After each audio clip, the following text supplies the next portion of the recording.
Welcome to Philosophy of Action. Today I'd like to run off the policy aspect of our discussion regarding the philosophy of action by talking about government types. Specifically, what kind of government type do you want?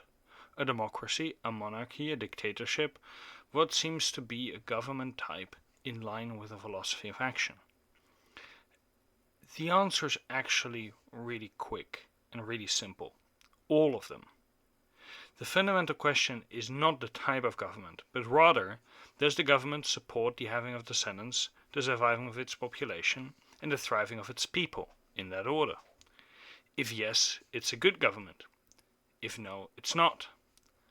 And so the real question becomes, how do we structure a government to support those things? Part 1. A democracy. Most forms of government can in fact support these goals. It all depends on the institutions you build within the governmental framework.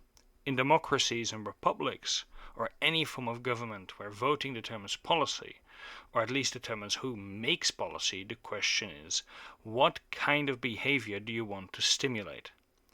Because democracy is at its core a popularity contest. So how do you make sure it works in favor of survival, thriving, and descendants? Two things matter here. Culture building. You want a culture that supports long-term survival and thriving, and of course the having of descendants. And institutional access. You want to ensure that those who can vote or be elected are disposed to these cultural values. In practice, this could mean restricting the franchise. For example, you might say the only people who can vote are young adults between 18 and 25 and parents after the age of 25. And the voting rights would also end after the age of, for example, 65. These are not hard markers, of course not, but these are rather just examples of what such incentives would look like. Why? Why these age brackets? Because these groups have vested interest in the nation's future. Once you're elderly and without children, or your children have left the house, there's less incentive to think long term. Your decisions may drift towards short-term popularity rather than enduring benefit. Similarly, to be electable, one could require at least one child and a set upper age limit, say 70-75. Leaders should have skin in the game. They must care about long-term consequences, because they and their children will have to live in the future they create. Otherwise, imagine an 85-year-old without children leading a nation. From a self-interested perspective, why would they care about the next 50 years? This principle can be extended further. For example, requiring public service or military service for voting rights. That way, the voting base is not only invested demographically in the future, but has also sacrificed for the collective.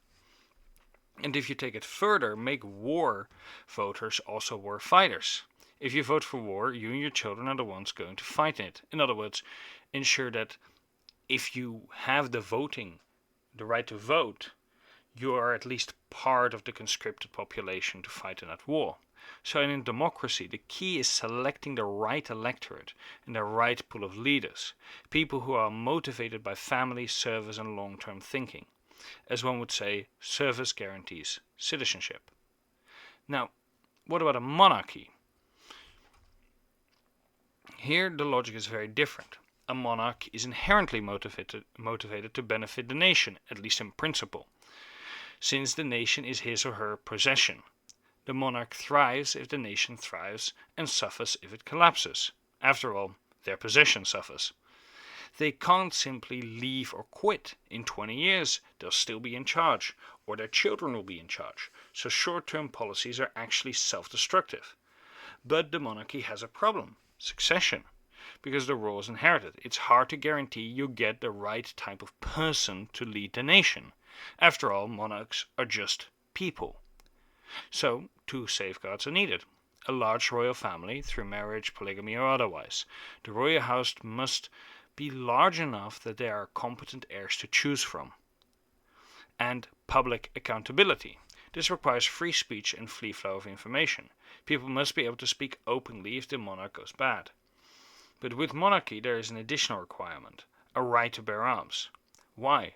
Because an armed populace is a safeguard against tyranny.